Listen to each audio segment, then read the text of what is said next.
Salvador Frausto, buenas tardes. ¿Qué tal, Julio? Me da mucho gusto participar contigo en esta conversación, por lo pronto de dos, en lo que se nos suma Jorge. Así es, ya llegará Jorge Meléndez, que seguro ha de estar en algún tránsito o llegando a integrarse. Pero por lo pronto, ¿cómo ves el tema, Salvador, de estos destapes que ha hecho el presidente de la República, de estas corcholatas opositoras en los que ha mencionado varios nombres de quienes podrían ser candidatos e incorpora inclusive a Carlos Loret, a Carmen Aristegui, pero bueno, ¿qué opinas pues de este destape de corcholatas opositoras, Salvador? Claro, pues está muy divertido. Sí. Mencionó 10 personas, nunca pensé, si a ti o a mí nos hubieran preguntado mencionar a 10, probablemente no llegaría a la lista a ser tan gruesa, porque como todos sabemos, la oposición precisamente lo que carece es de liderazgos fuertes, no ha podido consolidar figuras importantes del lado ni del PAN ni del PRI. Algunos personajes de Movimiento Ciudadano han despuntado en las menciones de quiénes podrían ser los candidatos de la oposición en el 2024, y Andrés Manuel López Obrador se aventó una lista de 10 que me parece que tiene dos maneras de leerse. Una, quiénes son los que no están en esa abultada lista, y otra, quienes mencionan, ¿no? Es decir, menciona a Lili Telles, a Gabriel Cuadri, a Margarita Zavala, a Santiago Krill, a Alejandro Moreno, el famoso Alito del PRI, Marco Cortés, incluso al empresario Claudio X González, a Damián Cepeda, que alzó la mano él mismo el fin de semana diciendo que él quería, el senador panista. Incluso pone en la lista a Carlos Loret de Mola o a la periodista Carmen Aristegui. Entonces, este cóctel son muchos periodistas, son mucha gente pues que forman parte del folclore político, como Lili Telles o Gabriel Cuadri, por ejemplo. Se le vería ciertas posibilidades de querer competir con seriedad a Margarita Zavala, por ejemplo, pero no menciona a nadie de Movimiento Ciudadano. Me llama la atención que no están ahí los tres de Movimiento Ciudadano. Samuel García, el gobernador de Nuevo León, está también, tampoco el gobernador de Jalisco, Enrique Alfaro, y el alcalde de Monterrey, Luis Donaldo Colosio, que ha sido mencionado de manera importante en algunas encuestas y que parece despuntar. Pero tampoco está, por ejemplo, Ricardo Anaya, el candidato presidencial del PAN en las elecciones pasadas, que anda dándonos videos prácticamente de manera semanal. A salto de mata, al parecer está en los Estados Unidos y pues desde allá está mandando mensajes. O no está Miguel Ángel Osorio Chong, a quien lo mencionan algunas encuestas, y sin duda pues me parece que la lógica es ponerlos a pelear, poner en un momento de tantas críticas para el presidente López Obrador por varios frentes, poner a discutir este tema puede resultar de manera interesante, y además pues es un asunto que debemos de ir mirando, es decir, quiénes de la oposición pudieran estar jugando en el carril de la oposición. Y por último, sobre este tema, lo que diría es que ya he comentado en algunos momentos en tu espacio, es que yo creo que la elección del 24 va a ser parecida a la del 88, es decir, aquella vez que compitió Carlos Salinas contra la escisión del PRI, que fue Cuauhtémoc Cárdenas. Me parece que aquí todo está planteado para que el candidato, el que no obtenga la candidatura de Morena, compita por algunos de los carriles de la oposición, ya sea por Movimiento Ciudadano o por la propia alianza que construye el PAN con el PRI o con el PRD, y pues hasta ahorita como la favorita parece ser Claudia Sheinbaum. Podría ser Marcelo Ebrard, como también se menciona en algunas columnas, que podría ir a jugar en el lado de la oposición. Pero bueno, la sucesión presidencial siempre está, Julio, en el terreno del análisis, del juego, de escenarios, y es, por lo menos para mí, particularmente interesante y a la vez divertido, Julio. Claro, claro. Y divertido también debe haber estado. Bienvenido, Jorge Meléndez Preciado. Gracias, gracias, muy amables. Gracias. Divertido también Salvador Frausto debe haber estado, se le veía al propio presidente de la República haciendo sus destapes y jugando con, pues a sabiendas de que entre 10 nombres no hay uno que se vea con la fuerza y la contundencia como para realmente encabezar algo importante. Yo coincido mucho con lo que tú dices, Salvador Frausto, que dependiendo de la decisión de Morena, ahí podría estar la candidatura viable de la oposición a la llamada 4T, Salvador. Gracias, Salvador. Jorge Meléndez, estamos hablando de los destapes de corcholatas Sí, opositoras que hizo hoy el presidente López Obrador. Ya Salvador dijo, no solo lo importante son los nombres que sí incluyó, sino los que no dijo y algunas otras consideraciones. ¿Qué opinas tú sobre el tema de estas corcholatas opositoras, Jorge Meléndez? pues más que corcholatas opositoras, es ahí un ceviche armado a las volandas o un vuelve a la vida, para usar otra frase de mariscos, que el señor Andrés Manuel se lanza a meter a todos con todos. Yo creo que algunos ni siquiera, bueno, optimistamente se rieron. ¿Cómo voy a estar yo en ese cóctel? Pero en fin, si el señor López Obrador quiere hacer cócteles, vuelve a la vida o algún otro guiso tabasqueño, pues lo puede hacer. Y aparte de lo que dice Salvador Frausto, que coincido plenamente con él, bueno, pues está Monreal. Es Sí, decir, claro.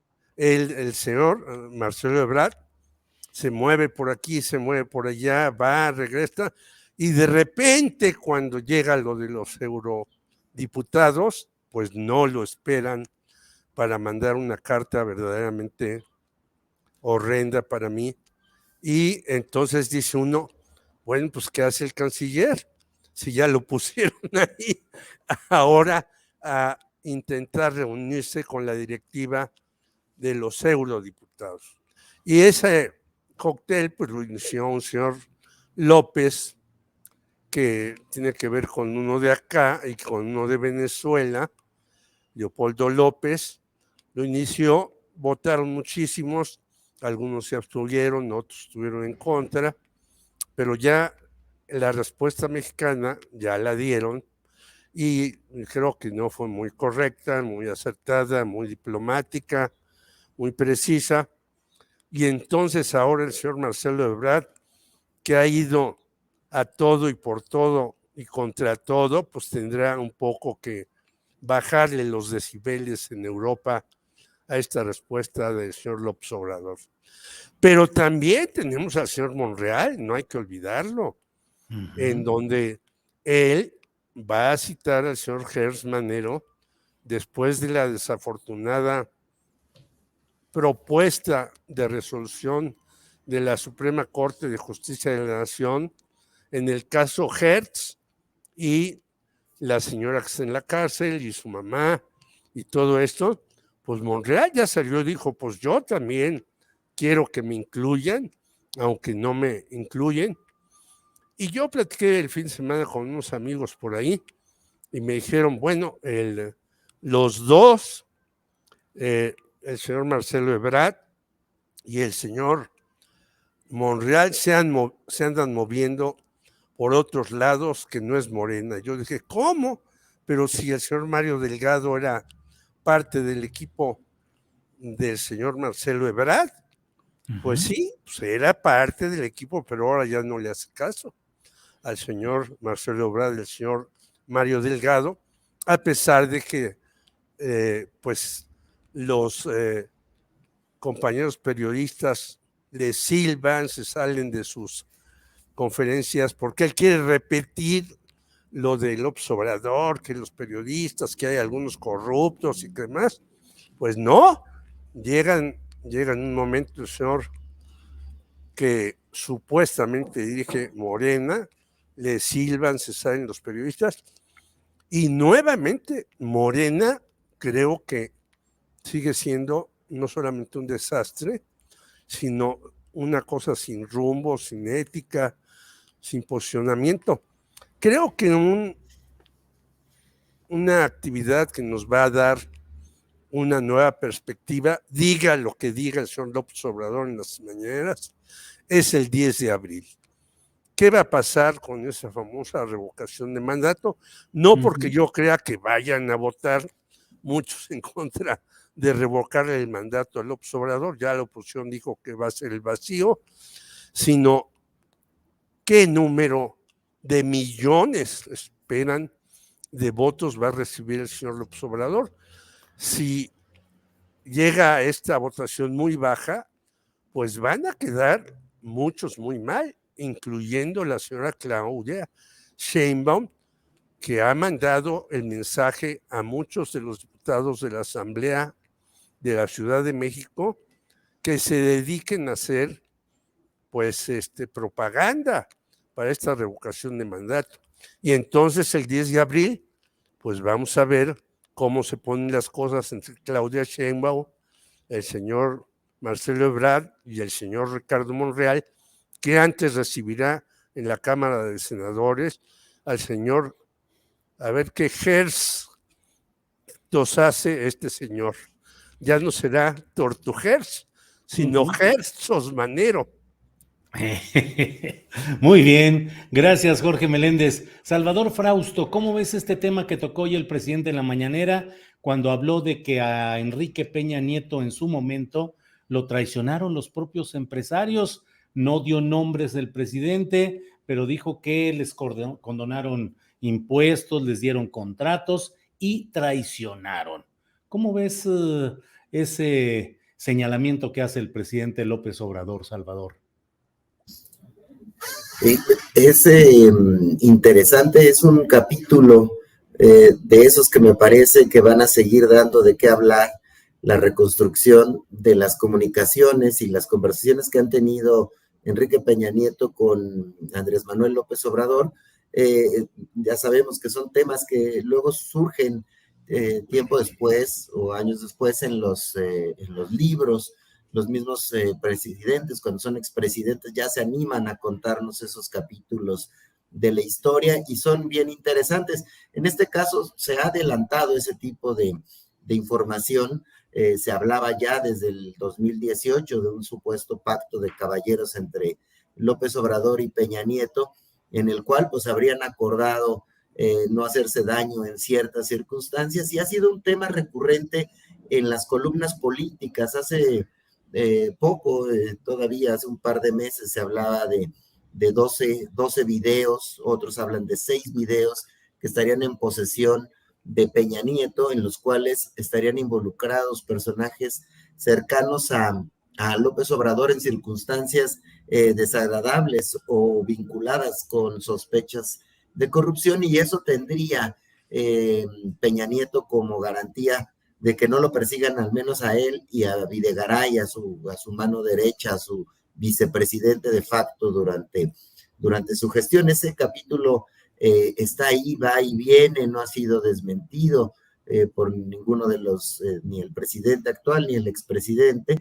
y pues ese está ahí como telón de fondo del asunto. Y lo que dice hoy el presidente ya lo había comentado él en su libro A Mitad del Camino, que se publicó a mediados del año pasado. Da detalles parecidos a lo que comentó hoy. En su libro, A Mitad del Camino, López Obrador dice que en las conversaciones que tuvo con Peña Nieto, le dijo que un grupo de empresarios lo traicionaron, pese a que les condonó impuestos, les dio un montón de contratos, los impulsó, los ayudó, lo traicionaron, y utiliza la misma expresión en el libro que utiliza hoy en la mañanera, que lo agarraron como el payaso de las cachetadas, que se burlaron de él. Esta noción que le habría confesado Peña Nieto al presidente López Obrador es interesante. Menciona incluso a algunos empresarios en el libro y va relatando ese capítulo que faltará por aclarar, pero sin duda pues explica muchas de las cosas que vemos. No vemos que se esté atacando a Peña Nieto directamente o a Luis Videgaray, y otro de los elementos es que el expediente de Lozoya y de Odebrecht pues tampoco avanza. Al parecer Emilio Lozoya no tiene la información suficiente para inculpar a esa lista de los que habló al principio, en el que incluye a varios gobernadores o políticos del PAN y otros del PRI. Entonces, ese supuesto pacto y esos diálogos entre el presidente y el expresidente serán un capítulo a averiguar. Por lo pronto, pues hay que estar observando los asideros de información que salen, lo que revela el propio presidente, lo que ha publicado en su libro, lo que va saliendo en las columnas políticas, y también pues mirar la tranquilidad de Peña Nieto, que pasea con su novia por Europa con gestos y mensajes de que él pues está muy tranquilo, Julio. Así es, Salvador, muchas gracias. Jorge Meléndez, ¿qué opinas de lo dicho por el presidente en la mañanera respecto a estas traiciones a Peña Nieto por parte de empresarios y ese final en el que lo habrían traicionado y habría acabado como el payaso de las cachetadas? ¿Qué opinas, Jorge? Pues que es otra bola ensalivada, para utilizar el lenguaje beisbolístico que yo conozco muy bien, por otras razones que no viene al caso platicar ahora, del presidente. Y quizás la bola ensalivada es la segunda, ya nos mandó la primera con esta lista, pues en donde pueden estar algunos, no pueden estar otros, y ahora nos manda otra bola ensalivada. Pues es esto de que los empresarios traicionan a los presidentes viene de larguísima data, ¿no? Los empresarios lo que quieren es hacer negocios. Ya que se va o que se fue el señor que les permitió hacer negocios sin fin, pues ya lo mandan prácticamente a bailar la bamba a Veracruz. Y como ya no hay ultrajes, pues ahí pueden decir lo que sea y ya no los mete al bote Cuitlago García. Por lo tanto, yo creo que es común en la clase empresarial, no de México, sino del mundo, hacer negocios y decirle al presidente o al primer ministro, al que sea el encargado del gobierno, que es lo máximo, que van a estar con él, que van a hacer todo lo que diga.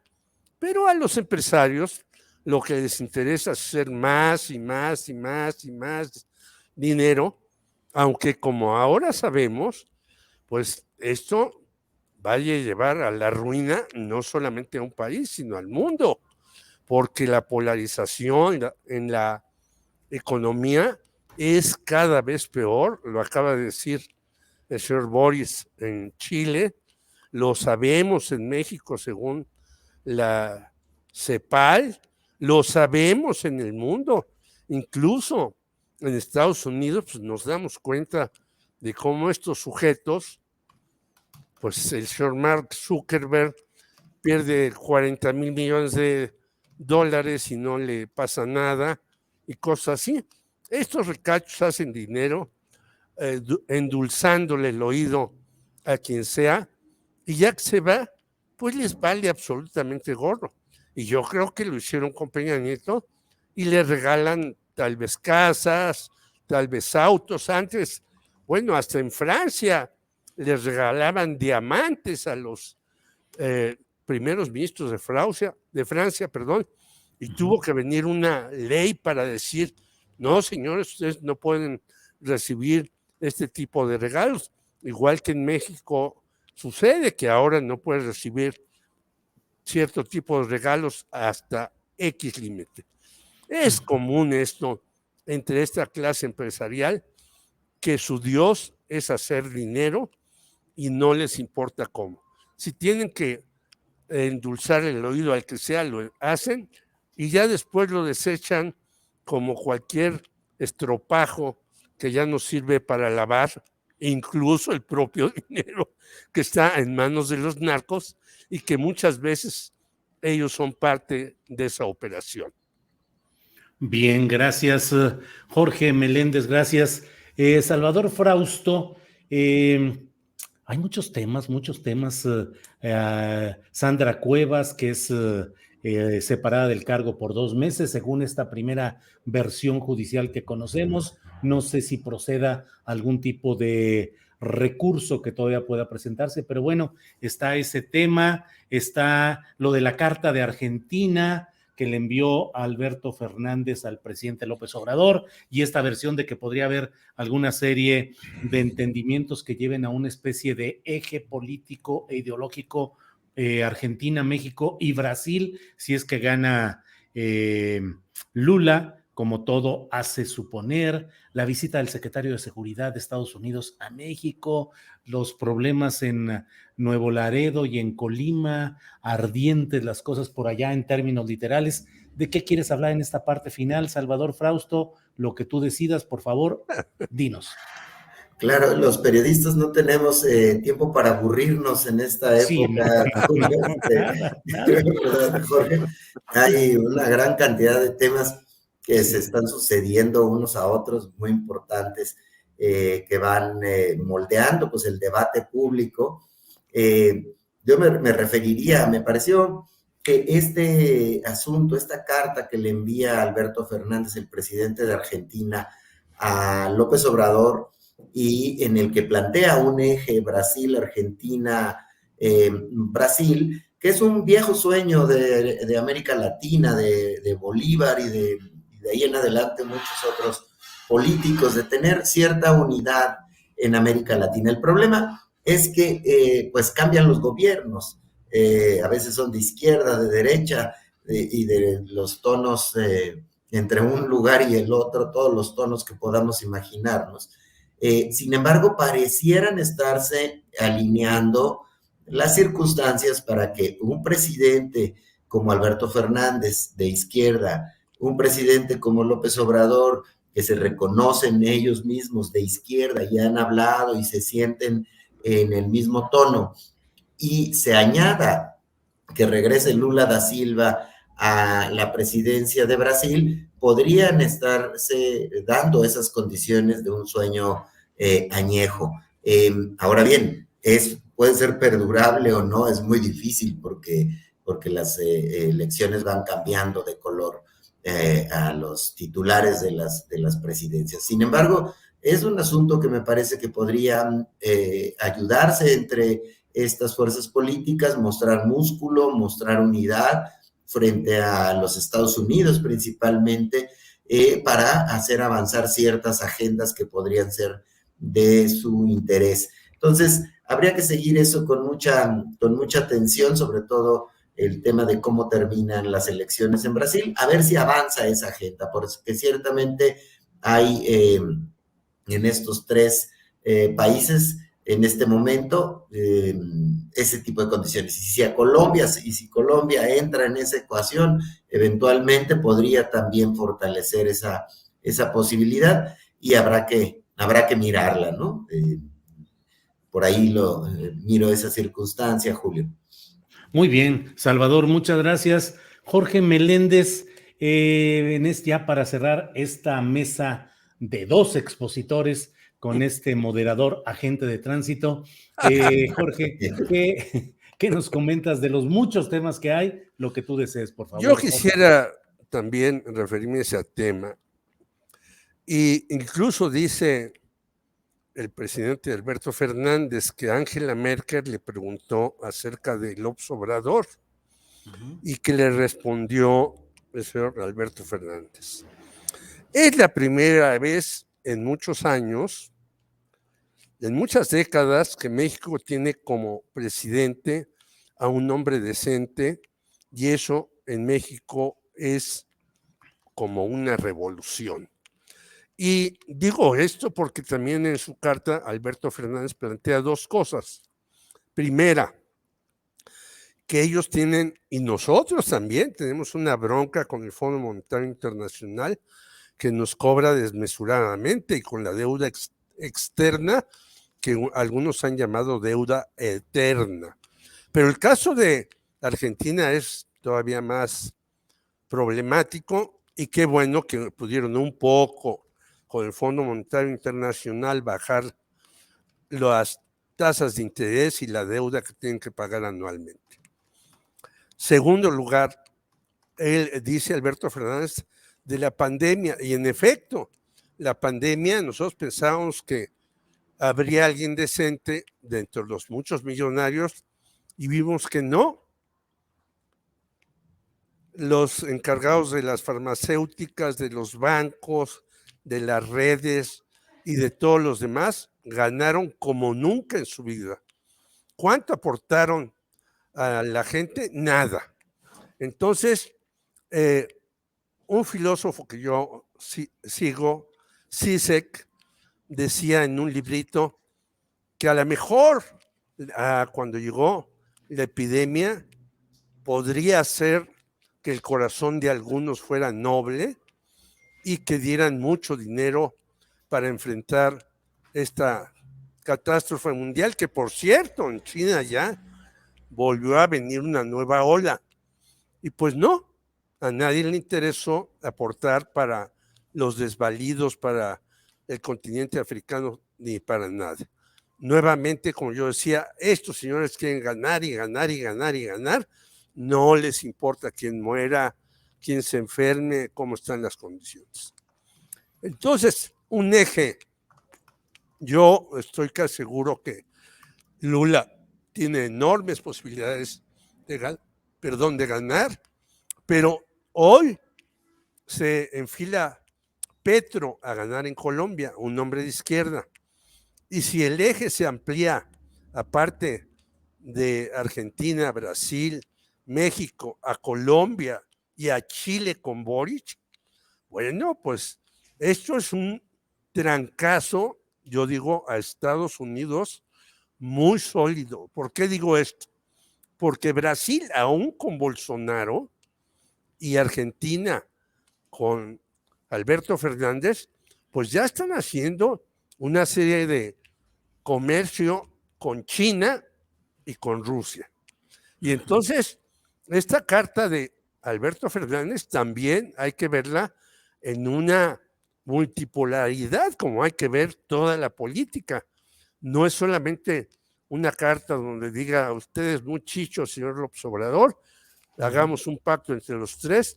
Bueno, si el pacto se amplía a Colombia, a Chile, a Bolivia y demás, ¿qué va a hacer nuestro vecino del norte con una situación en donde puede haber sorpresas para él mismo?